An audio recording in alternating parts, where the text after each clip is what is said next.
हा, नमस्कार नमस्कार. बसा बसा. आत्ताची ही मीटिंग आहे ना, अर्जंटमध्ये ठेवण्यात आली. त्याचं कारणही तसंच आहे. हो, सांगतो सांगतो. काय म्हटले पवार काका? कचरा साफ होत नाही तुमच्या दारातला. अहो पवार काका, 3 महिने झाले तुम्ही ना वर्गणीत दिलेली नाही.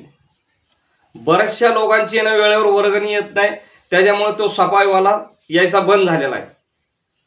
आणि जे वर्गणी देत नाही त्यांच्या समोरचा तो कचराच उचलत नाही. दारात सगळं तसंच राहतं, घाण कचरा वगैरे. त्याच्यामुळे मी काय म्हणतो, तुम्ही जर वेळेवर वर्गणी देत जा, मासिक वर्गणी देत जा, तो वेळेवर काम येईल. त्याला पगार तर दिला पाहिजे ना महिन्याचा वेळेवर. जरा मनावर घ्या. अरे आपली चाळ आहे, आपण स्वच्छ ठेवणार ना. तेच तर सांगतो. आणि इथं आजची जी मीटिंग ठेवलेली त्याचं कारणही तसंच आहे. आता ते पवार काकूंच्या मुलीला कुत्रा चावला परवा दिवशी. आपल्या चाळीला आहे ना कॉम्पाऊंड नाहीये. हे बाहेरचे कुत्रे आहेत ना, भटकत येतात इथं. तर त्याच्यासाठी मी एक निर्णय घेतलेला आहे की आपल्या चाळीला बाहेरून येणं एक कॉम्पाऊंड करून एक मोठं लोखंडी गेट बसवूया. त्याच्यामुळे काय होईल, हे कुत्री वगैरे येणार नाहीत बाहेरची.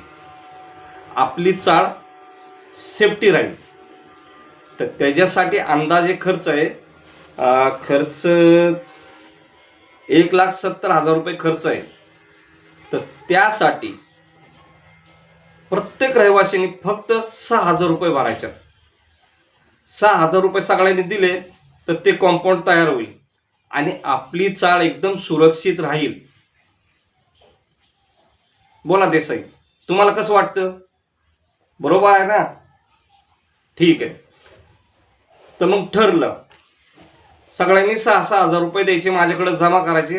मी ते काम व्यवस्थित पूर्ण करून घेतो. आणि दुसरं, महिन्याची वर्गणी वेळेवर देत जा. तो सफाई कामगाराला पगार कुठून देऊ मी? हा पवार काका, असं? हो, ठीक आहे ठीक आहे, चालेल.